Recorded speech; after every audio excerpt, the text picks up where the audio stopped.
Well, good afternoon and welcome back to another episode of Trainli Tec TV here at the Alpine and Western Pacific Railroad.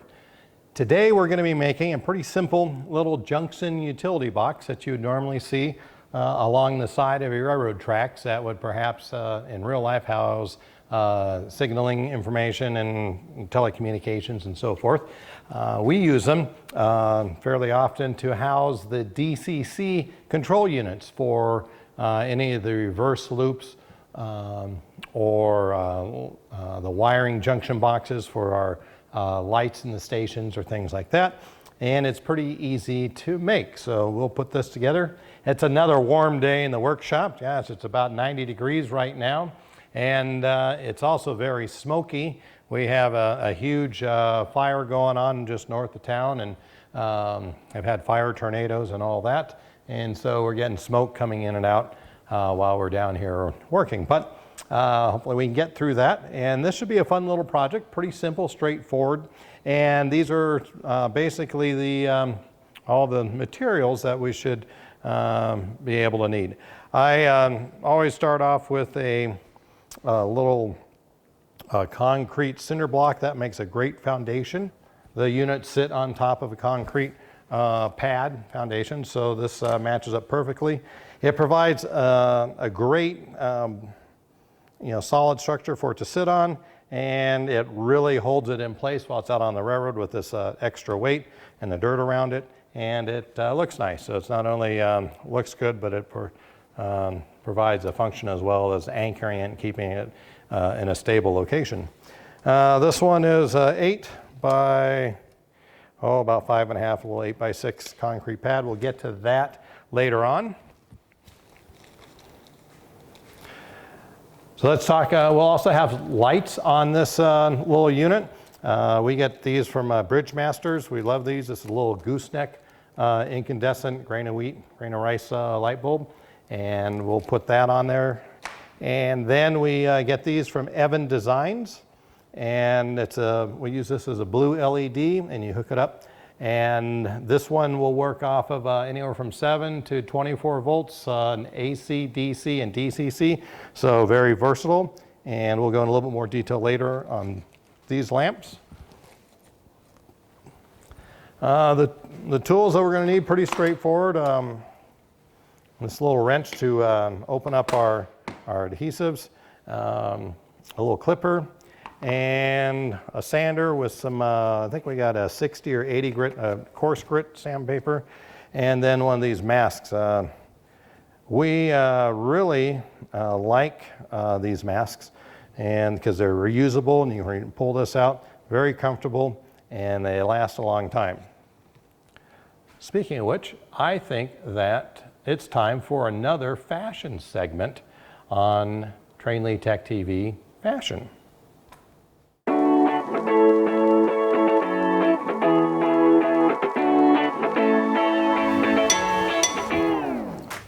Hi, now let's talk about face mask fashion.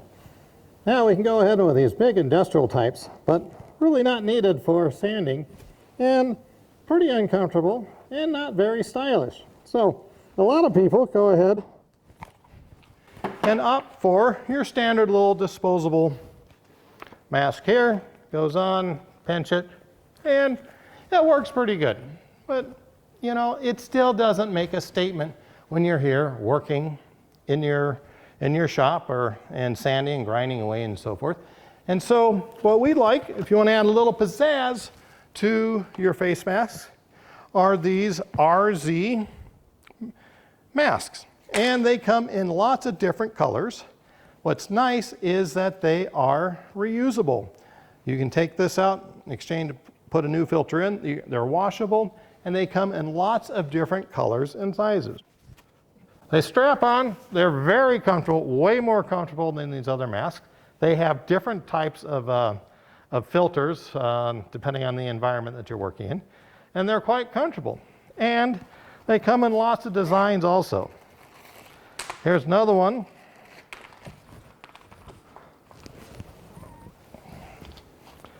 And this one is kind of the black and white one. And as you can see, this one is a neoprene one, and it's very comfortable as well. So lots of different great designer masks that are very functional and comfortable and reusable. So next time you're grinding away or painting or doing something and you want to have a little style to your wardrobe while working in the shop, try one of these masks. That's your fashion segment. Now on with the show.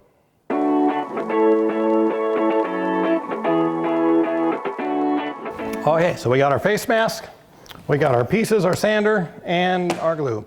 So this comes, there's like 1, 2, 3, 4, 5, 6, 7, 8, 9, 10, 11, 12, about a dozen pieces here. And the first thing you want to do is peel off any of the plastic.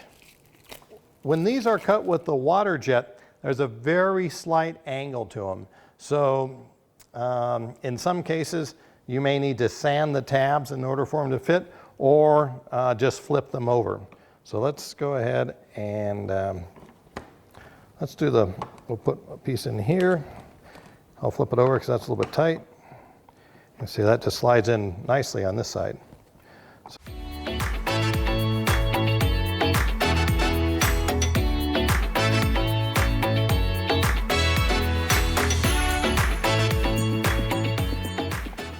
we got that piece, that's nice. Here's our building, our compartment. Next up is we are going to do the roof. We'll go ahead and cut these pieces apart. We build this so that there's more of an overhang out here. This is a little collar that slides down inside of this, and that gets your roof. And then this is just a little panel door relief right here. Now this next part, it's very important to do this in a well-ventilated area. Let's pop these out so that and lay them down in the orientation that they will go. And you just get this ABS PVC cleaner, and you can get this in a gray color. A lot of times when you're doing your landscaping and yard work out there, or for the water pipes, it's purple, but you can get it in clear and gray, and of course purple. And we'll go ahead and use the gray because it matches pretty good, even though we're still going to paint this. This little tool is great, and it's made specifically for opening these cans. And did I mention you want to do this in a well-ventilated area? We have both garage doors open, and you can still certainly hit the fumes off this stuff. All right, let me do one more around here. All right, that's good to go. Tighten that up. And now we'll get the PVC cement. Open that up. All right. Some there, some right there. Okay, I got some clamps. Make sure you put the lid back on these things. Now what I think I'll do is turn this over.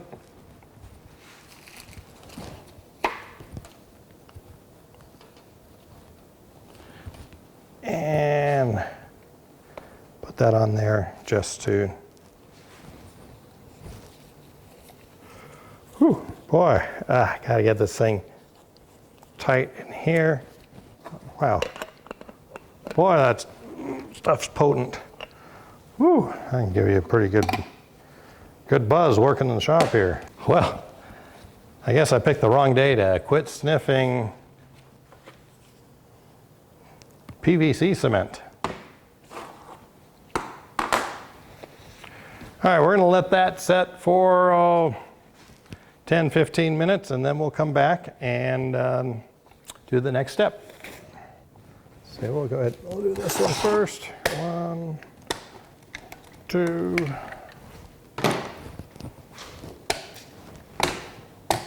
4.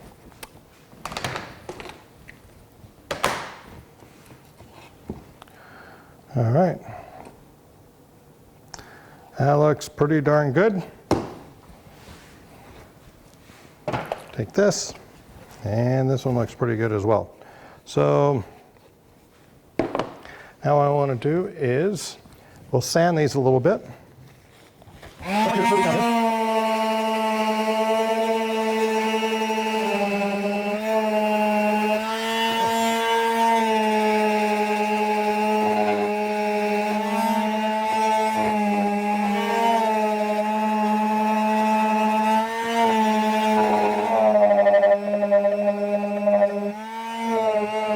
Now what I'd like to do is I'm going to put some more cement around these joints here to more or less fill them in so that we can have a nice smooth finish, and they won't be as noticeable when you paint them.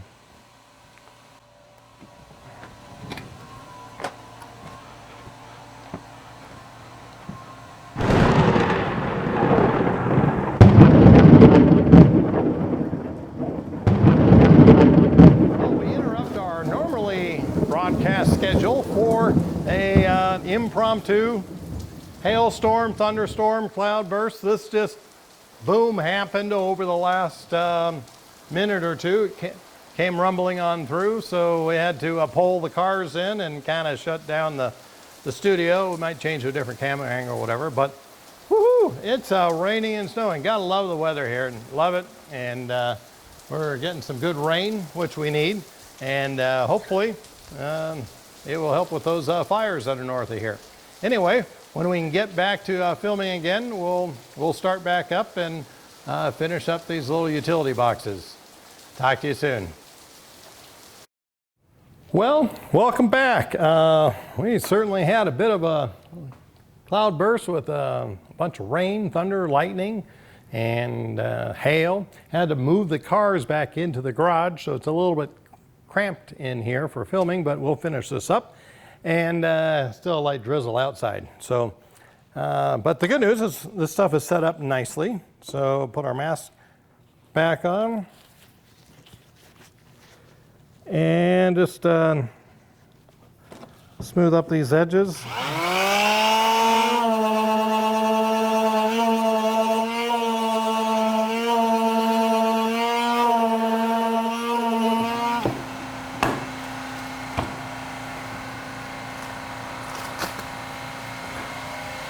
All right, so what we're going to do is put some trim on these four corners here. And I use this from Plastruck. It's a 90-degree ABS little piece of angled plastic. And we'll go ahead and use that, 1/4 inch. And let's see, the part number looks like it's 90006 from Plastruck. Those will fit nicely right on that corner there. And put this one about right here. One.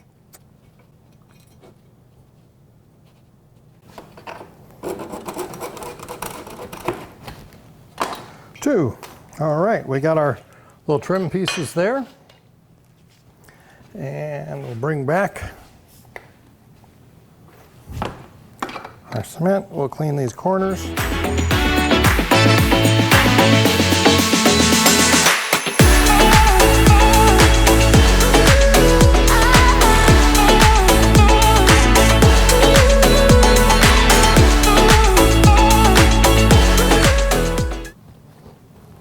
All right, there we go. Now we have our little corner details. I'll hit those edges with the sander in just a minute.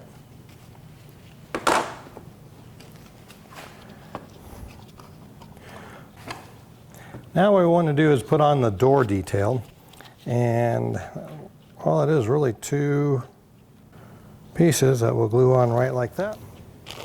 I like lights on a railroad, so we're going to drill a little hole here for our gooseneck lamp, and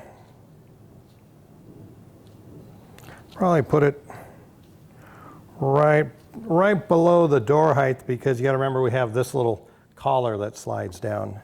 so we don't want to bump into that.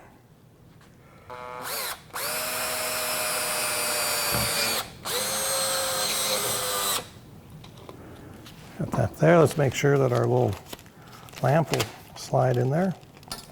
Ooh, we're going to have a problem, aren't we, with that one? We'll have to come out past, that'll work. We'll just be out past that. All right, so now I know where this is going to sit on my railroad. So the next light, anytime I have a little structure that has track power near it or going into it, like a reverse unit or something like that, I'd like to take a lead off of that and light up a little blue LED so that it's very easy from a distance and diagnose if I'm running on a power problem or on the track. I can look right over from a ways away and see that little blue LED, and I know that my reverse loop has track power to it if it's lit up, or if it's not, then I know there's an issue. So it helps in quick diagnosing of problems on your railroad. And it's going to be sitting right here, and I know that I want to be able to see it from this side. So we'll put a little hole right about here.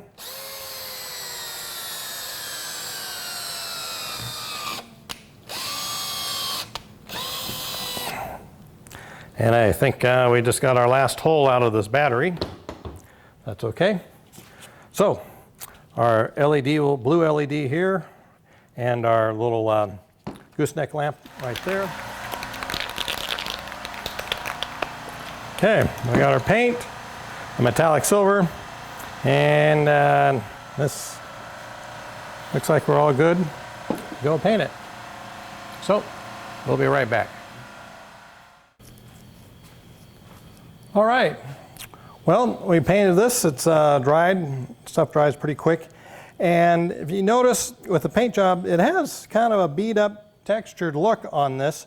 And that's okay for where I'm placing this on the railroad. It's going to be a little bit further away, and people aren't, the closest you'll be able to see is probably from about 10 feet away, unless you're up working on the railroad itself, and then that necessarily doesn't matter. If this was going to be a building that was closer to where people could see it, then I would have gone back over it with a finer sandpaper to get a much smoother finish. But from a distance, I still want it to have a little bit of texture. So this will work out fine. And we'll pop this off. And what I want to do is we're going to just put a little bit of clear silicone around the joints here. See if I can get my silicone to come. There we go. Nice. Okay. Just going to run a bead inside, all around, and then up each corner. Good. Now I'm going to take my finger and smooth it out and make sure we have a good one of these joints here. That's good to go. You can see inside there. We'll let that dry for tonight, and we'll see you guys back in the morning, and we'll finish her up. We'll see you soon. Thank you.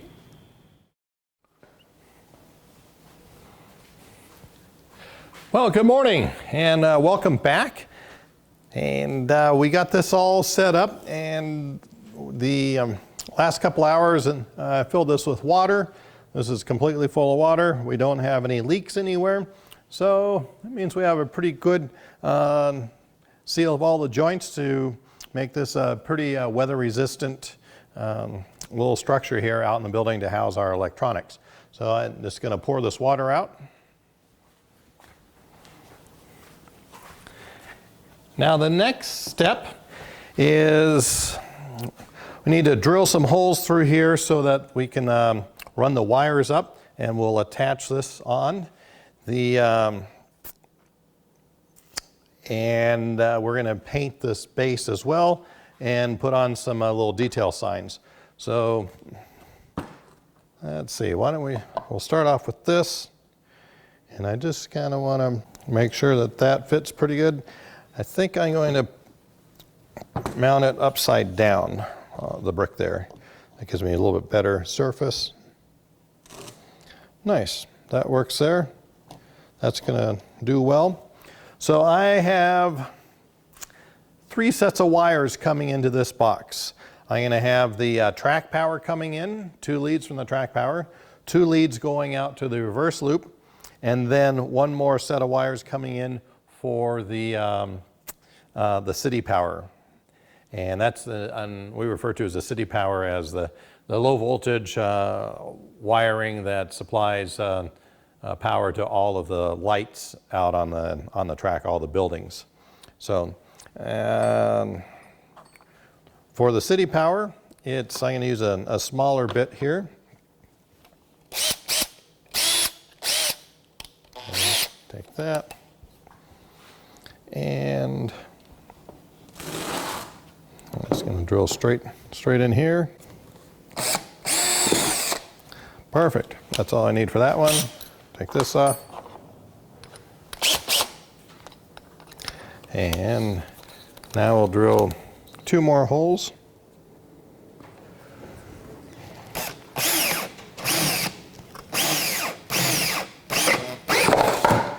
Knock everything over.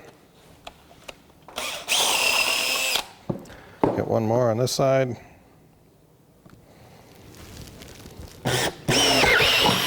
There we go.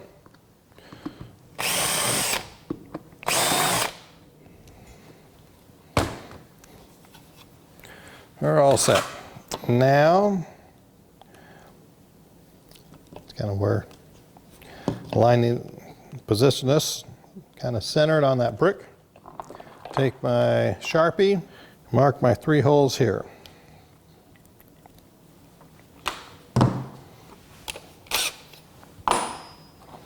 And I have my, my little concrete bit.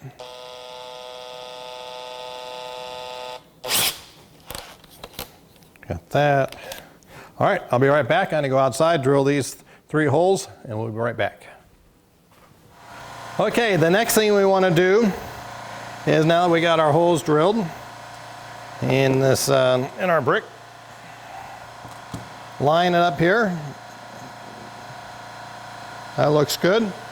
So the next step is I'm going to paint this base, because normally this wouldn't be a a metallic silver base, and just tape it off. This is all dried now, so we'll take this tape off. There, we got a little bit of a peel off of that tape, but it'll be okay. This will the dirt will cover that up rather quickly when we put it out on the railroad. So the next thing that we want to do is we'll go ahead and put the lights on. We're going to run these wires right through here, and I'm going to put some of this 6800 E6800 right on, spin this around like that, and then I'm going to kind of pull this right back through, spin it around again.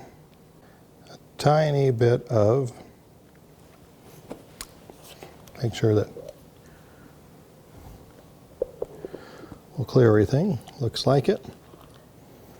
And we have these little connectors here, and it has a solder and the shrink tubing and everything all in one, and they work really well. So we'll start off with the red one. Just twist those wires a little bit. Feed this all the way through. Then what I want to do is take the red one here, and that one's good to go. Okay.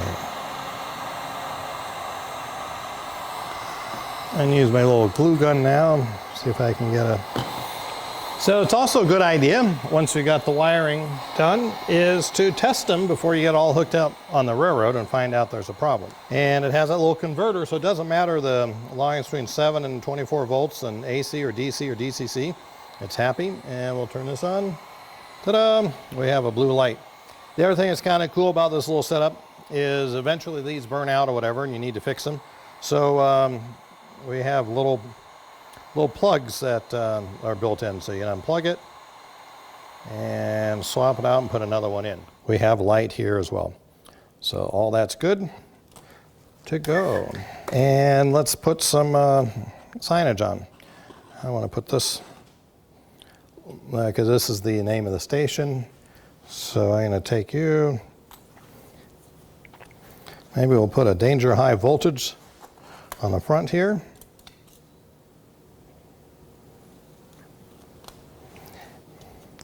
And this stuff is really pretty good. I went to the local, like Signs by Tomorrow, and sent them the file to have them print up a bunch of these clear little signs. And what's nice is they're UV resistant, and they're made for outdoor signs. Same thing as the big signs, just a lot smaller. And we can go ahead. I'm not going to push that down all the way. All right, one of the things that I like to do is put a label on the inside that has the date and who built it. And that's from a kind of a practical purpose, just so that I have an idea of how well, if I have problems with it falling apart or leaking or something, it gives me an idea of how long it lasted. And so this is a nice little waterproof label. I put this right here. So it has built by Holly McLean and the date. And then just for fun, I always like to sign them. So there we have that. Little utility box that we'll put our reversing unit in. Keep it nice and dry. Now what we'll do is we'll go out onto the railroad and install that. All right, well, we're out here on the railroad and we're going to install this junction box right now. Pretty straightforward. This is the main line right here. And then this is Harris Junction, which connects to the Tahoe Junction division. And these two sections of track right here are using the reverse loop unit, which is this little electronic board right here. So what we want to do is run the wires up through the base. And we're all in place. Next, when we finish this up, we'll fill it in with some DG sand. Anchor that wire down, and nothing to it. All right, well, we've completed another little project here on the Alpine and Western Pacific Railroad with this nice little utility box here. These work great out on the railroad to keep any of your electronics dry and out of the weather. They certainly work a lot better than the little plastic Tupperware type container that we had with a Ziploc. That only lasted a month or two with the sun and so forth. Obviously they aren't meant to be out there full time, but we've had lots of these out on our railroad, and they last for years and years and years and years, and they keep everything nice and dry if you build them correctly. We hope you enjoyed this, and once again, if you have any questions, comments, or suggestions, or if you'd like some information on how to get some of these, go ahead and send me an email at Hawley, Hawley, at Trainli, that's Train, TRAINLI.com, and be happy to go ahead and chat with you, follow up with you. And until next time, hey, thanks again for watching, and have fun in your garden. We'll see you next time.